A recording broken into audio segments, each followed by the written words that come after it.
Hey folks, and welcome to another Too Long for Twitter here on the Tisbury 33 Games channel. I'm Cody Shalafu, and today we're going to talk about some college football, especially some college football playoffs and the implications of that, and how maybe that 100% determines what happened with the Pac-12 that's no longer, the Big Ten, and all the changes in college football.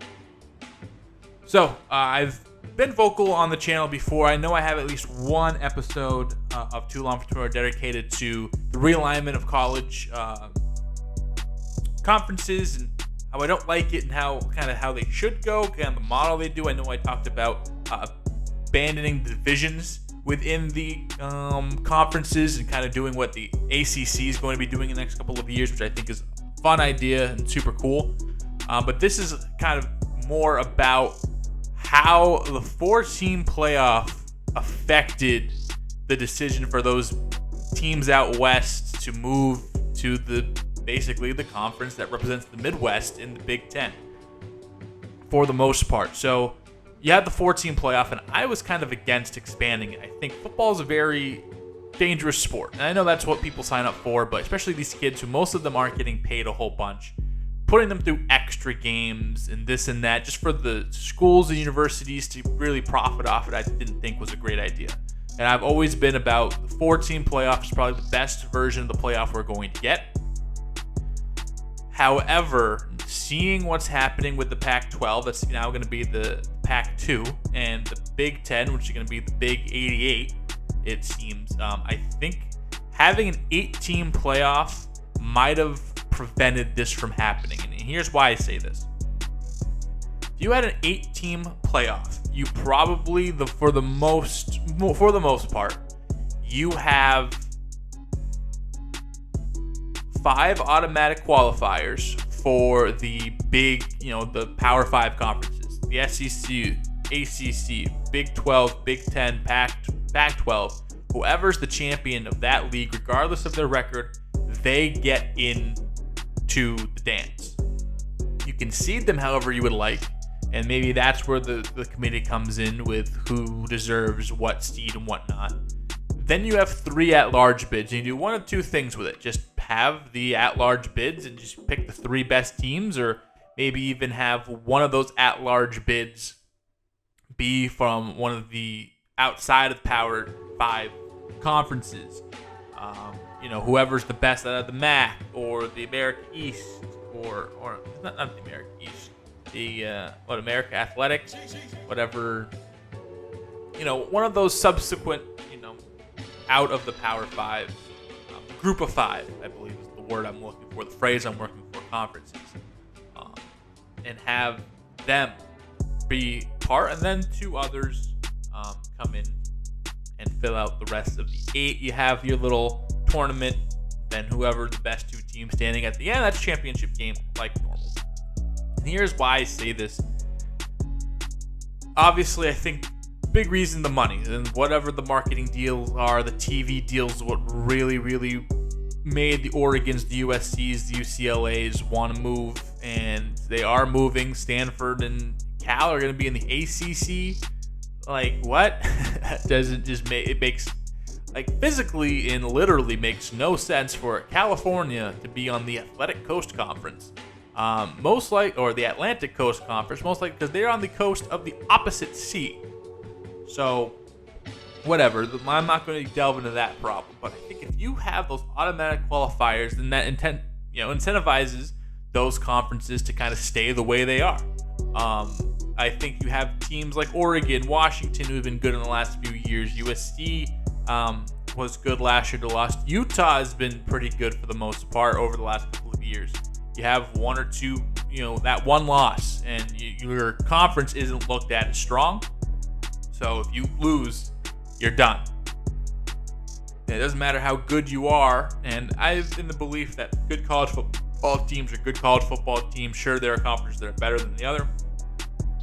But if you have a good season, then you should be rewarded for that. And I think this helps make that regular season. I know people say, once you get 1 or 2 losses, especially early on in the season, why even bother? Well, this is why you bother, because if you can make it your conference championship game, then you're in it. And then the rest of you guys are fighting for whatever. Because right now we're in a scenario where right now you have an undefeated Washington team, an undefeated FSU team, an undefeated Georgia team, and then 2 undefeated in Michigan, Ohio State, and then you have the Texases, the Alabamas, the Oregons, who are the 1-loss teams that are right there on the cusp. That's your top 8 or 9, however many teams I just mentioned there. Jordan Travis went out, and gruesome injury. Jordan Travis is awesome, but if Florida State ends up winning the ACC against a top 10 ranked Louisville squad, even without Jordan Travis, do they get bumped out? Especially if you have a scenario like if Washington runs the table, they win the championship game, they're undefeated. Florida State runs the gauntlet, they're undefeated. Michigan, Ohio State, one of them has to lose. And then you assume the other one wins, whoever wins goes on to win the championship game against whatever team in the West offers. Do you put Ohio State in if they lose over a Florida State team? Because I think Ohio State's the better team. I think most of us can agree on that. Or Michigan, you put them in over.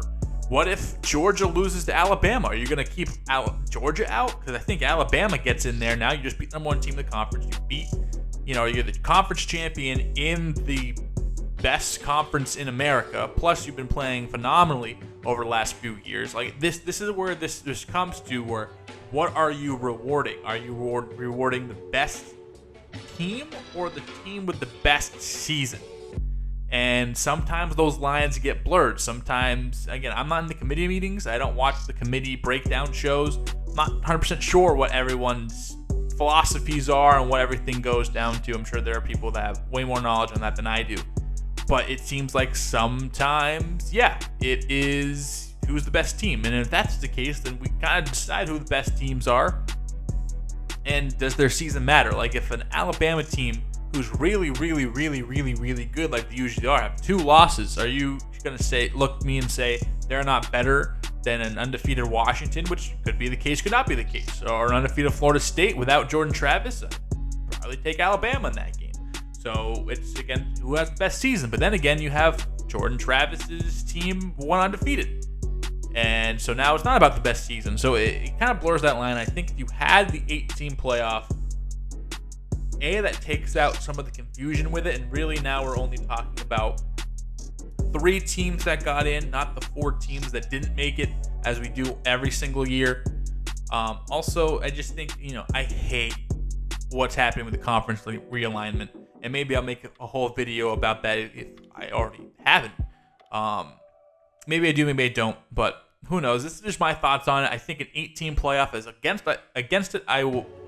As against it as I was, it's starting to be a little more appealing to me, but is it probably too late now?